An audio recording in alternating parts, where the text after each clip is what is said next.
É uma cápsula e nós vamos falar aqui sobre uma crônica nessa revista chamada A Terra é Redonda, né? E se move, no entanto se move, né? Olha que bacana isso daqui, né?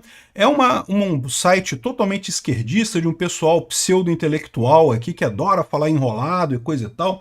Sérgio Godoy, grande nome aí da esquerda brasileira, né? Colocando aqui uma crônica Marçal na mente de um jovem negro. E eu acho muito engraçado porque fica a esquerda toda repetindo esse bordão, a exaustão, né? Como pode um jovem negro periférico que votar na direita e não sei o que lá?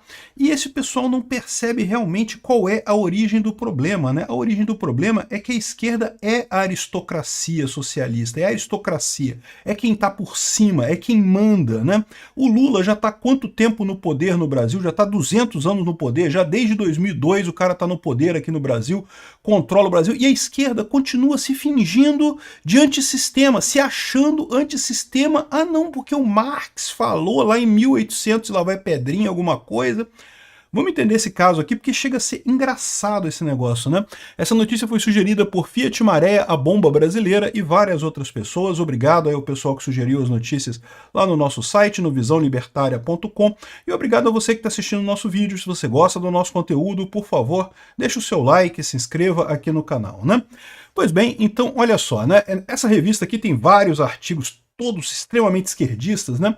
E você vê aqui, porque eles dão muita importância à vitória do Boulos, tá? Então tem uma matéria aqui do Valério Arcari, que eu concordo com ele. Ele fala aqui que a eleição em São Paulo é a mãe de todas as batalhas. Mesmo se o PT perder em quase todas as capitais, ficar de fora de tudo e coisa e tal, se ganhar São Paulo, já tá bom, já é a vitória que a esquerda espera no Brasil, é ganhar São Paulo, né?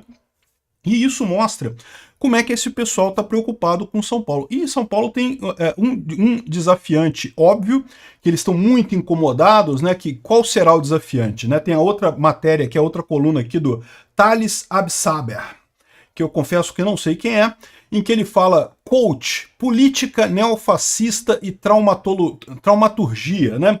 E ele fala aqui justamente como coach, olha só, um povo que deseja o fascista brand new, o espírito vazio do capitalismo como golpe, como crime, seu grande... Caramba, adivinha de que coach que eles estão falando, né? É lógico, é do Marçal. Esse pessoal tá preocupadíssimo com o Marçal, não entende, não entra na cabeça deles esse negócio, porque no final das contas eles tinham de fato toda uma estratégia para lidar com o Nunes, né? É o Marçal que foi o inesperado que entrou nessa corrida lá de São Paulo e que eles estão vendo como um grande problema nessa história.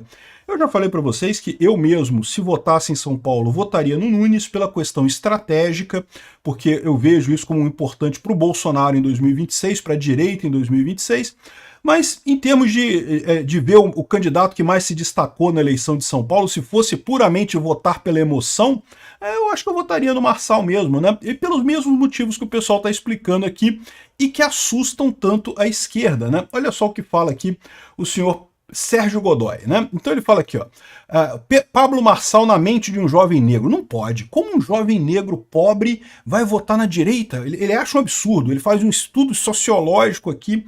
A presunção desse pessoal, cara, realmente impressionante, né? Aí, olha só, olha a coluna dele. Ontem fiquei realmente assustado. Estava ansioso por ter contato real com a eleição, porque é a primeira vez desde os meus 16 anos que não pude ir à rua, fazer campanha, falar com pessoas e coisa e tal. Não sei porque ele está falando isso, mas de qualquer forma...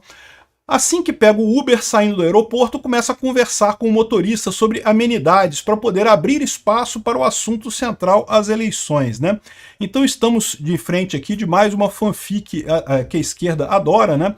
Se isso aqui aconteceu de verdade ou não aconteceu, eu não sei. Eu diria que, sendo um esquerdista falando, provavelmente não aconteceu. Mas é a fanfic do cara, né? Então eu acho importante de entender isso daqui, porque você entende um pouco o que está na cabeça do pessoal da esquerda, né? O que eles pensam da situação como um todo, né? Então tá aqui, ó. O Motora era um jovem negro, simpático, usava óculos, gordinho, ouvindo um... Pô, o cara tava manjando o motorista do Uber, né? Porra, descreveu o cara todo aí, não sei o que lá e coisa e tal, né? Mas isso daqui é um cacuete típico de escritor, né? De tentar fazer, de ter relação, de criar empatia, criar um ambiente de pessoas, dizer que é uma história real, né? É real isso daqui? Provavelmente não, provavelmente é fanfic, mas é o que ele está querendo fazer aqui, é isso, né? Fala mansa, bom vocabulário, um cara bem legal e coisa e tal, carro já meio usado, a gás, repara como é que ele vai nos detalhes descrevendo a coisa, para que isso daqui? Isso aqui é tudo argumento, é tudo mecanismo para criar uma história real, né? Para não ficar parecendo aquelas histórias fanfic de Twitter, que como o cara escreve só no trechozinho do Twitter, né? Aí só joga a coisa ali de qualquer jeito e fica parecendo falso. Porque é falso mesmo, né? Aqui o cara, isso aqui também é falso, evidentemente, mas o cara quer fazer crer que é uma coisa mais elaborada e coisa e tal, né? Pois bem, carro já meio usado, a gás, com cheiro estranho no interior e coisa e tal. Ele me conta que está se organizando para comprar uma casa no ABC Paulista. Na tipologia sociológica de Gessés de Souza, o motora seria um batalhador, o cara que está correndo atrás do dele lá, né? Pois é, batalhador é todo mundo no Brasil, na verdade, né? Tirando essa elite aristocrática socialista que acha que elocubrar sobre Marx é o pico da revolução socialista, né? Quando a prosa chega na eleição, ele declara que vai votar no Pablo Marçal porque é o único capaz da mudança. Pablo Marçal é muito bom de discurso e enfrenta os políticos tradicionais. Ele afirma que viu nas redes sociais, né? Eu não sei se não me parece uma coisa natural do cara falar, mas tudo bem, né? Vamos supor que seja isso mesmo, né? Aí ele fala aqui, ó, pergunto se ele confia que o Pablo Marçal é capaz de fazer tudo o que promete, se não são soluções muito fáceis, né? E de fato, a gente sabe que o Marçal não vai fazer metade daquelas coisas que ele fala que vai fazer, se fizer alguma coisa, um pouco provável, né? Ele diz que espera que sim, mas que geralmente políticos não cumprem o que prometem porque não sabem a complexidade do que estão falando. Ou seja, o próprio motorista, na fanfic dele aqui, admitiu que está votando no Marçal, o Marçal fala um monte de coisa, ele sabe que o Marçal não vai fazer nada disso, né? Ele demonstra saber que as promessas do Pablo Marçal são simplistas, mas não se importa. E aí que eu falo para vocês, esse é o grande ponto. O cara está votando no Marçal por um antissistema, ele está votando contra o sistema. Né? É isso que o pessoal da esquerda não consegue pegar. Né? A esquerda se acha revolucionária antissistema porque adotou uma metodologia ou uma literatura que lá em 1848 era considerada antissistema.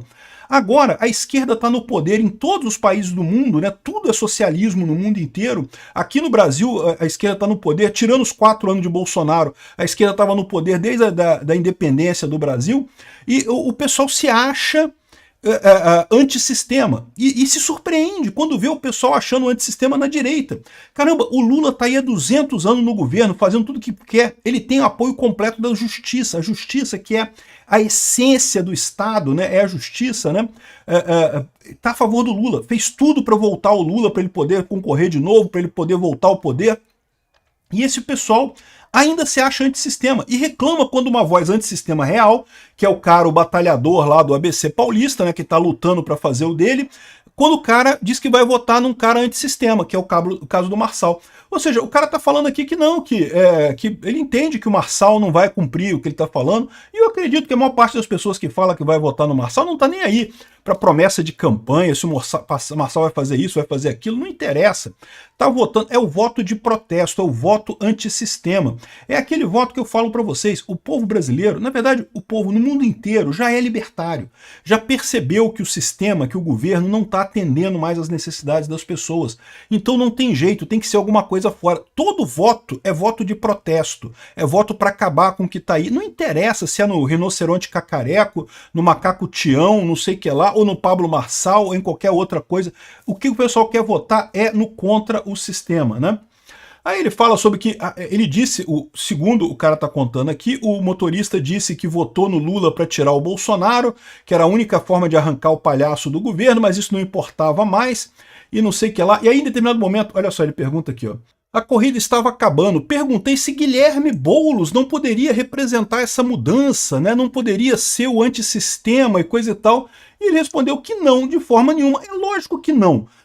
A esquerda já está no poder. A esquerda é a elite aristocrática socialista de Brasília. Todo mundo vê isso, menos esse pessoal intelectualoide que está lá preso naquela bolhazinha da academia ali, que fica um falando pro outro assim, não, porque as outras pessoas acham que a Terra é plana, né? Que nós falamos que a Terra é redonda, nós da academia que sabemos das coisas e coisa e tal. Esse tipo condescendente, né? Altamente presunçoso, né? Aí não, Boulos não poderia representar essa. Não, de forma alguma. Se no segundo turno ele não votaria em Guilherme Boulos, ele preferia a Tabata Amaral, mas ela não tinha chance. Ele achava que Pablo Marçal ia ganhar, ia votar no Marçal no primeiro e no segundo turno. E é o que eu falo, é isso que a esquerda não está percebendo, não está entendendo. Ela já está no poder há tempo demais, ela não mudou nada, ela foi absorvida pela coisa toda.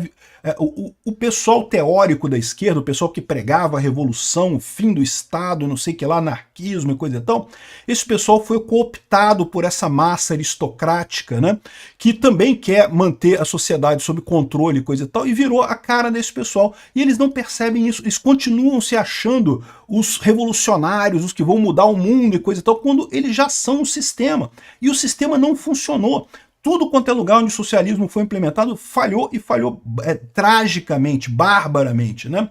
Aí aqui, ó, ele fala aqui, ó, em determinado momento ele fala aqui, não, uma aula prática sobre o verdadeiro significado da alienação, diria o velho Marx, né? Lógico que Marx é o padrão desse pessoal, né?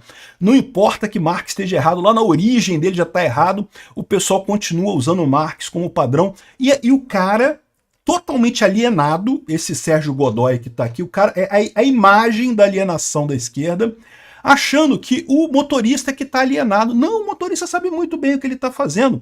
E é aquilo que eu falo para vocês, o que pegou esse pessoal da esquerda de surpresa foi porque, com a informação descentralizada e distribuída, você teve uma diminuição do custo de transação que elimina a qualquer vantagem que você tem em estruturas hierárquicas. As pessoas percebem que o Estado não está entregando nada, é impossível. O caminho da esquerda, o caminho que a esquerda prega, que é uma grande estrutura para fazer redistribuição de renda e coisa e tal, se tornou impossível. Todo mundo vê que o Estado atrapalha, não ajuda ninguém mais.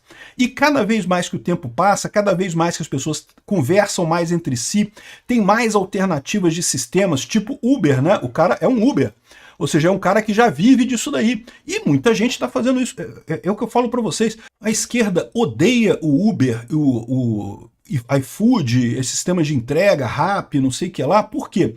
Porque eles demonstraram para a população cabalmente como que negócio de CLT e sindicato é uma furada, é uma roubada, não leva ninguém a lugar nenhum, né?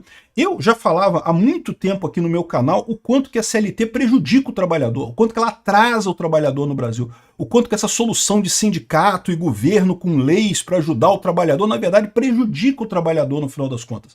Mas não adianta, eu posso ficar falando aqui 200 mil vezes que as pessoas não iam prestar atenção no que eu falo. Aí a pessoa experimenta na prática. Um dia ela tá fodida da vida, não tem emprego, não tem nada, vou ser Uber, vou trabalhar de Uber, é o jeito, é o que sobrou para mim, eu não tenho alternativa.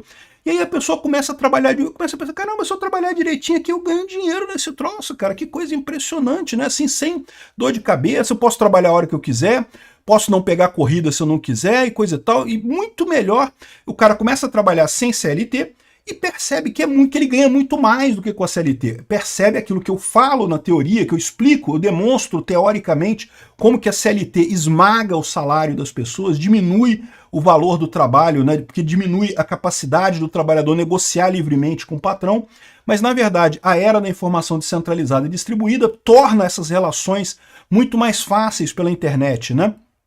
E daí você consegue gerar esse tipo de coisa, as pessoas na prática percebem o que não adianta eu falar 1 milhão de vezes que CLT é uma bosta, CLT é uma bosta, CLT é uma bosta para o trabalhador. Não adianta eu falar isso, né? O trabalhador continua achando que é uma proteção e coisa e tal, mas aí ele experimenta. E ele percebe que realmente é muito melhor trabalhar sem CLT do que trabalhar com CLT, que CLT não tem proteção, não protege porcaria nenhuma. No dia que o seu patrão te mandar embora, ele vai te mandar embora do mesmo jeito. Seja você CLT, Uber, não sei o que lá, contratado por fora, bico, não interessa. No dia que o patrão não precisar mais de você, ele vai te mandar embora do mesmo jeito. Então é uma idiotice esse negócio de achar que CLT protege alguma coisa. E aí fica o pessoal da esquerda que está parada no tempo, né, parou nas teorias de 1800. Cara, é impressionante esse pessoal ainda achar que Marx tem alguma relevância no mundo atual. Ao contrário, Marx já foi desprovado completamente.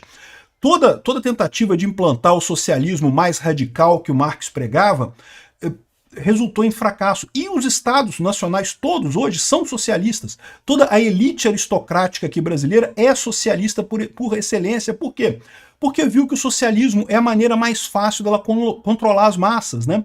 Controlar as massas é o quê? É evitar a pessoa que começa, o batalhador, evitar a pessoa que corre atrás de fazer a própria vida sem a ajuda do Estado. Não, só pode crescer com a ajuda do Estado. Você crescer sem a ajuda do Estado é um perigo, porque daí o Estado, né, como é que vai ficar? Você vai desobedecer o Estado, não é mesmo? Então é muito engraçado isso, eu acho muito bacana como é que esse pessoal está perdido, né? Aqui, ó, Sérgio Godoy é doutorando em Relações Internacionais na Prolan USP, e eu desejo a ele que ele continue sendo um teórico tão brilhante como está sendo nessa coluna aqui, enquanto os teóricos do lado de lá da esquerda forem essas mulas velhas que acreditam em Marx, a gente tá bem, meu amigo. O caminho nosso é de sucesso certo, vitória certa no futuro. É curioso e sintomático como o Marx, né, que é o comunismo, que é o terraplanismo da economia, é defendido por um cara aqui que diz que o site dele é a Terra é redonda, né? Pois é, você devia adotar também o redondismo terráqueo da economia, que é o óbvio da economia, que é o valor-utilidade, que desprova completamente toda a lorota do Marx, né? Do Marx, do Engels e dessa turma toda aí da escola de Frankfurt. Obrigado por assistir o vídeo até o final. Além de curtir, compartilhar e se inscrever no canal, considere se tornar patrocinador com valores a partir de R$ 1,99. Clique no botão Seja Membro abaixo para saber as condições e vantagens de patrocinar o canal. Mais informações sobre o nosso projeto, visite nossos sites indicados na tela.